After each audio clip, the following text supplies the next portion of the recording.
Mwisho kabisa tunapomaliza kipindi chetu, inawezekana kuna jambo moja tumelisahau ambalo unaona kwamba siwezi kumaliza kipindi bila kulisema.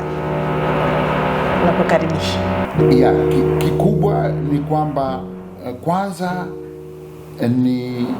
ni msingi mzima wa wananchi kushirikiana na serikali yetu katika kuhakikisha kwamba sekta ya madini inanufaisha kwanza nchi yetu.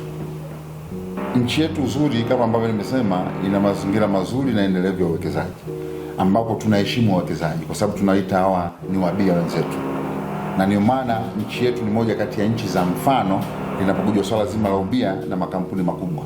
Kama ambavyo mnafahamu, kwa mujibu wa sheria yetu, migodi yetu mikubwa serikali ina share 16%, lakini wawekezaji wana 84%. Tumekuwa tukishirikiana kwa karibu. Mfano mzuri ni kampuni kubwa ya uchimbaji madini ya dhahabu duniani ya Barrick, ambayo tuna mashirika hayo, lakini na makampuni mengine makubwa kama GGM na kadhalika.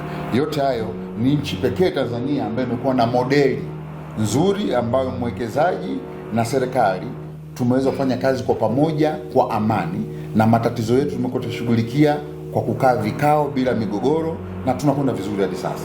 Sasa hilo ni moja. Sasa kimsingi ambacho nataka kusema ni kwamba nchi yetu ina mazingira mazuri sana ya uwekezaji, lakini nchi yetu, wakati tunazungumzia masuala ya uwekezaji katika sekta madini, kwa maana as a sovereign state sasa na uzalendo, kama wazalendo, ni lazima tufikirie namna ambavyo nchi yetu itanufaika ipasavyo. Sasa kunufaika ipasavyo kwa nchi yetu ni jukumu la serikali na wananchi. Mathalan, dhahabu yetu na madini yetu yanapotoroshwa kwenda nje ya mipaka, maana yake sehemu ya faida ambayo tulitarajia hapa inafanya nini? Inapungua. Ni sehemu ya local content.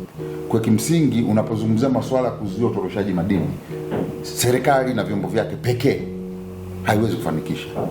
Ni dhana ambayo inahitaji wanasema ni swala mtambuka, linahitaji ushirikiano kati ya wananchi, vyombo vya ulinzi na usalama na serikali kwa ujumla, ili kuhakikisha kwamba madini yetu hayatoroshwi, lakini pia kuhakikisha kwamba rasilimali zetu zinafanya kazi kwa manufaa ya nchi yetu. Kwa kikubwa ambacho nataka kusema ndugu mwongozaji, ni kwamba ili kufanikisha dhana ya local content sio jukumu la serikali peke yake, ni wananchi wote tuielewe dhana nzima na tusimame kama wazalendo kuhakikisha kwamba madini tuliyokuwa nayo yanafaidisha uchumi wetu, yanatoa ajira kwa watu wetu, yanatumika kama rasilimali kwenye viwanda vyetu badala ya kuwa exported, lakini pia tuhakikishe kwamba madini yetu hayatoroshwi, lakini yanaleta faida kwa nchi yetu ili kuongeza ule wigo wa faida.